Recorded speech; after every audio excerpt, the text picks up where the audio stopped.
Hi guys, I'm Adam Wilbourn from WhatCulture. He's Gareth Morgan from WhatCulture. Hello. And we are here to tell you what went down at Super ShowDown. And as always, WWE did not disappoint. I mean, not in the same way of like a really good pay-per-view, just in a weird Saudi show pay-per-view, because the big takeaway news is Goldberg is Universal Champion again. I didn't think like we could have a weirder kind of ending to a show than when The Fiend did what he did to Rollins, and now we've just...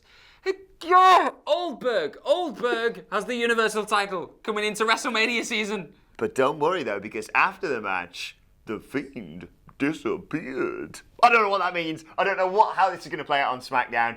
Let's start at the beginning of the show and we'll get into it. Please. Subsequently. The OC have beaten the Viking Raiders again in Clean Saudi Arabia. as a whistle. Clean as a sheet. Yeah.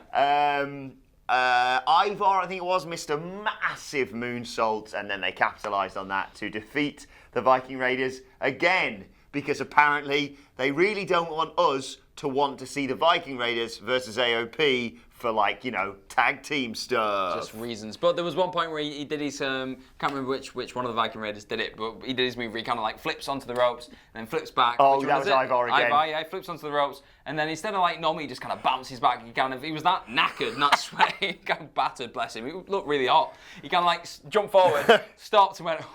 He might well have gone. I'm fairly certain he went, oh, bloody hell. I'm fairly certain he said that. But yes, the OC defeated the Viking Raiders. That was on the kickoff show. We started the main show with the Gauntlet match. This is what made me giggle. Yeah, the Gauntlet match for the 2-8 trophy. Who won it? Was it AJ Styles? Was it Rey Mysterio? Was it Andrade? No, it was The Undertaker. It was The Undertaker because...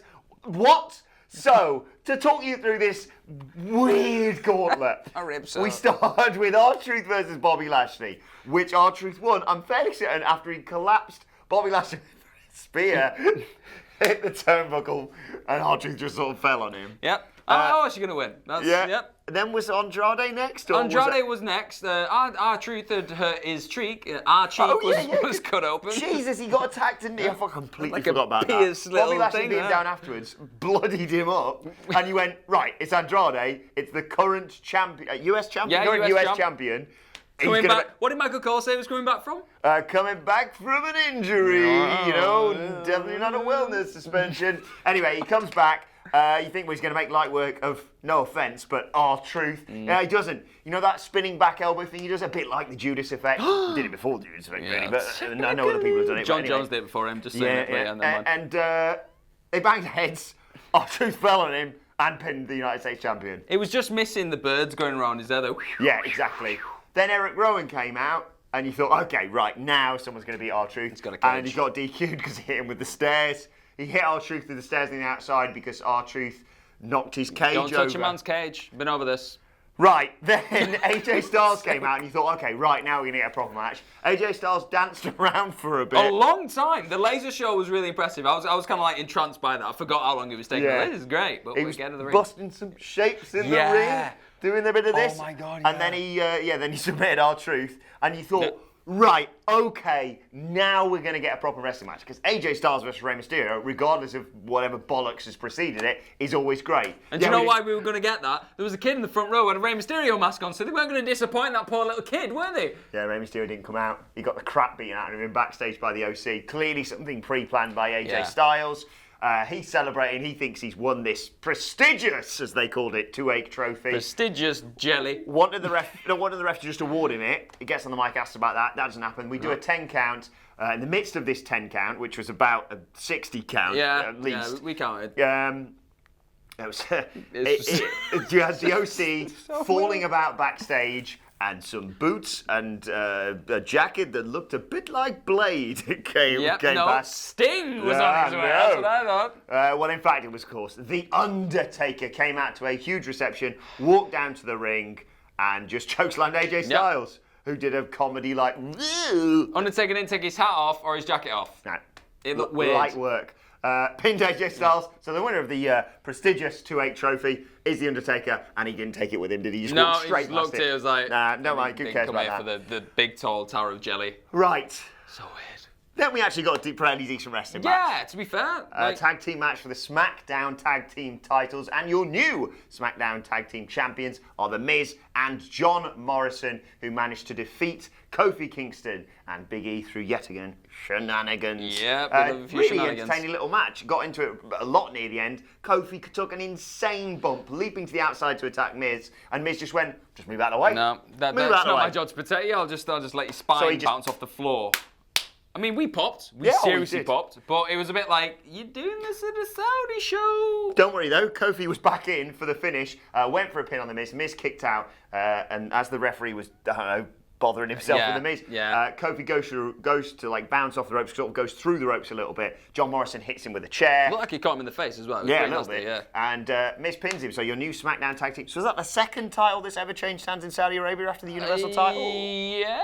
I don't really know or pay much attention to these Saudi shows. It's all a blur at this point. Next one, probably match of the night, Angel Garza. For me personally, I really enjoyed that match. In terms of in-ring action, it was, because it was two brilliant workers. And they've had their own little story going on Raw recently. It's going to play into what's coming up in the future for these guys as well. Probably throwing Andrade, Rey Mysterio into the mix. Got a nice little collection there. And that was again, it didn't really do much. It didn't feel like that weird one-off Saudi thing that they do now. Where it's like, oh, this is not canon. I was like, oh, this is actually probably going to play into things. But Zelina Vega didn't turn up, obviously, as what happened with Lana as well. Lana showed up, gave a quick wave and walked backstage, obviously. Well, Zelina Vega didn't even do that. She was like, nope, solidarity with my husband. I'm not going anywhere near it. So that was a bit weird. But the actual match itself, I really enjoyed. It was some good stuff. Kind of a disappointing finish, wasn't it, really? You were hoping for a big spot for the finish, and then I think it was just a roll-up. Yeah, he burst his nose as well. He had a lot going on. But these two are great. They work brilliantly together, and they were clearly just setting out to say, I don't know, maybe have a really good wrestling match in this weird show. Take your trousers off. It's going to be followed by the Raw Tag Team Titles match. Of course, Seth Rollins and Murphy, as he's known now. You nearly did it. We did it a lot on this stream. What's his name again? Versus the Street Profits. God, Montez Ford's great. Well, they're both good. They're both good. They're both incredible workers. Like, they bring such a different energy to any other tag team right now, especially on Raw. I really wanted them to win. I thought it was, so spoiler, they didn't. No. Again, a few more kind of shenanigans to a certain extent. Yeah, I mean, there was the bit where, to be fair, Montez Ford thankfully got caught when he jumped to the outside, but then got his head smashed into the barricade. So. Yep, that didn't. So he kind of got off a little bit. But then, it was... Dawkins, yeah. Just kind of like, just threw him. It was like a really kind of lackluster, threw himself into... He just fell on them. He just and the finish was Seth Rollins doing his stomp thing on Dawkins whilst the referee was distracted with Murphy. Yes. He did the stomp thing on the apron, which is the hardest part of the ring. And Murphy pinned Angelo Dawkins for the 1, 2, 3. They retain the Raw Tag Team titles. Mansoor beat Dolph Ziggler next. Not really much more to add to that. It was he hit him with a moonsault at the end and a pretty hard looking spinning DDT thing. The moonsault was a weird moonsault though, because his knees pretty much killed Dolph Ziggler. So I think he's probably going to get a few receipts down the line for that bad boy. And of course he cut a promo for the locals afterwards and got a great reception because he is the Undertaker's streak when it comes to Saudi Arabia. There's a lovely little picture going around the internet right now of him just kind of doing his Undertaker with a Mansoor head. It's very good. That match was 9 minutes and 10 seconds. No, sorry, that match was 9 minutes and 20 seconds. You're going to do this. Brock Lesnar versus Ricochet, 90 seconds. 90 seconds they gave him. And I don't count that first attempt at a weird running drop kick thing. Significant strike. He did the rear end on him. Ricochet got 0 offense in. Yes, Brock Lesnar defended his WWE Championship against Ricochet in 1 minute and 30 seconds. Ricochet, went for a drop kick at the beginning. Brock Lesnar just moved out of the way, clotheslined him. Just hit a wall, didn't he? And then he suplexed him, and then he suplexed him again, and then he suplexed him again, and then he hit him with the F5, and we thought, oh, that's an interesting start to it. Well, how are they going to get Ricochet to do a big baby fight? Oh, he's been pinned, 1, 2, 3. It was that same feeling I got from the Kofi match, where it was that kind of, it was shocking, but it was that, oh, come on. For a match that we said, the build to this has been terrible. Don't worry, the match will be great because, working with Brock Lesnar, Ricochet, someone like that, who could land on his feet out of a suplex. Or as we were saying, he could do like a double backflip to be super. No, none of that. 90 seconds. Thanks for coming. See you later, everyone. The actual bumps he took weren't even like they were. It was Ricochet. They're going to be kind of good, but it wasn't that. It wasn't inside out body flailing everywhere. I was so upset, disappointed. Really disappointed in that. But on the one hand, I do kind of get it to build him as a big monster heading to Drew McIntyre. Did it have to be Ricochet? But you also kind of did that with him murking half the Rumble. So, and if you had to have him beat someone in 90 seconds, maybe don't make it be, a real-life superhero. The superheroes have to overcome adversity. This so, kryptonite is getting, I was going to swear then, crap kicked out of him. He had new gear. That's the one that was the problem. His legs were out. Legs were short. Well, it was hot, all right. You can't wear tights. Fair. It's too hot. That's why. Steel cage, Roman Reigns versus King Corbin next. No. Please let this be the end. Battle of the chains. It was the chain mail versus the big chain. Yes, That's what it was. as someone pointed out in the comments, it took longer to lower the steel cage than the entirety of the Brock Lesnar Ricochet match. Turn that screw. There it is. Anyway, Roman Reigns has won. I don't want to talk about this that much because I really hope this is over. It doesn't deserve any more airtime No. at this point. It's had enough. King Corbin tried to leave. Then Roman Reigns weirdly tried to escape the cage. And then in the end, he went, oh, no, you're crap, you are. Yeah. So he just got the chain wrapped around his hand. Superman punch. 1, 2, 3. Please, God, let this feud be over now. Although it is SmackDown tomorrow night. It is, yes. And do you know what the most disappointing thing was about this entire match? Not the fact that it actually existed in the first place. There was no moonsault in sight. I wanted a moonsault. Not in the tease. I wanted a referee to count the pin using a moonsault. What? Right. Game. Bayley versus Naomi was really good. Yeah.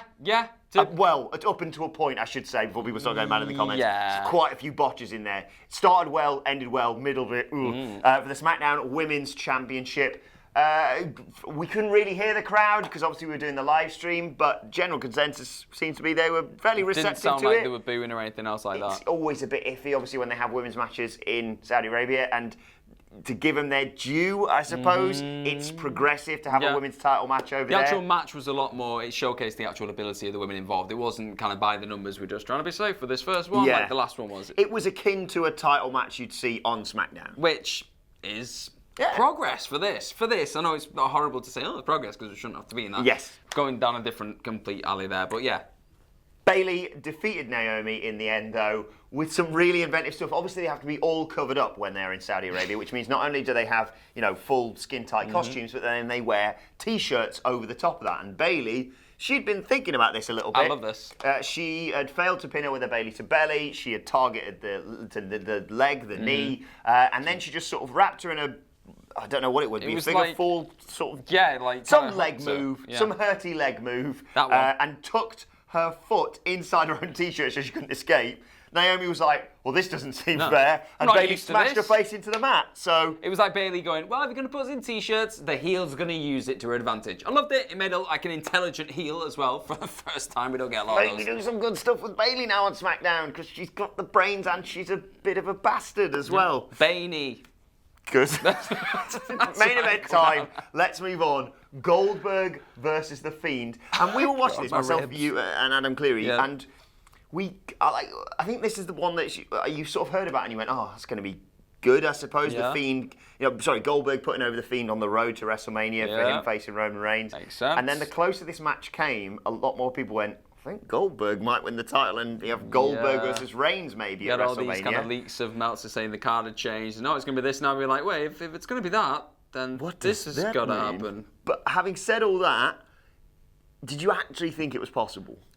I wanted it to be because that means that I would get my belt back off Yes. you. So I was a bit like, go Goldberg. But then, it's so bittersweet, and I'm still not like fully digested the potential of it happening. But I don't know what you want in this kind of situation where you got Goldberg coming into WrestleMania. You want him in a big spot, but I don't know whether him facing Reigns is a good idea for Reigns. Getting him over. It was fascinating to look not only in our comment section, but like on Twitter, how it divided opinion. Obviously, there's been a lot of fans of The Fiend ever since he has built himself up since coming back the night after WrestleMania, or Bray Wyatt, I should say. And yet there were some people who were like, oh, cool, Goldberg's champion again. And that will kind of probably hook some casual fans back in. But at the end of the day, people in Saudi seem to be casual fans then because they were hooked. At the end of the day, though, as you said, that shows you for creating a character that people can invest in. Here's part-timer Goldberg, who's going to be Universal Champion, presumably heading into WrestleMania, unless something spooky happens on SmackDown tomorrow night. Exactly, if it goes into a match in the Elimination Chamber and everything else. But it does, if Goldberg does get all the way to Mania with that title, we're at a point now where no one's safe. Like any fan has to sit there now and go, it doesn't matter who is over, to what extent, if you're a full-time player, you are not safe. He No. will never be as big a star as Goldberg. Exactly. We can probably talk you through the entirety of the match. Spear straight away, and a 1 count, maybe 2 count. Quick. Then a mandible claw. Then about 4 spears. Yep. Then another mandible claw. Yep. And then Goldberg just went, sod all this. Yep. Spear. Jackhammer, which Attempted was fairly impressive yeah, considering, Bray Wyatt. Hits him with a jackhammer, and it was one of those moments when I was like, wow, he's hitting with a jackhammer. That means he could. Oh, he's pinned him. What is life? We were like, if he kicks out of it, he's not kicked out of it. It was the one I just looked and I was like, those shoulders ain't moving. Nope. And then the Fiend kind of got up like, wait, no, in character, I'm a monster. But he was, that was it. He was like angry and he was like, no. And Goldberg had thankfully brought another belt with him. So funny. He was just like, haha, I'm not wearing that stupid thing. There we go. So you had that, and he was like, oh, you know what I'm going to do now? Leave. I thought it'd been a perfect moment just to have, like, both of them disappear and just have the Universal title in the middle. Be like, he's taking him to the Shadow Realm. You could have saved him, but nope, disappeared, and Goldberg was like, told you it was soft. Hey! So, I mean, I don't know how to respond to that. Let us know your thoughts on Super Showdown.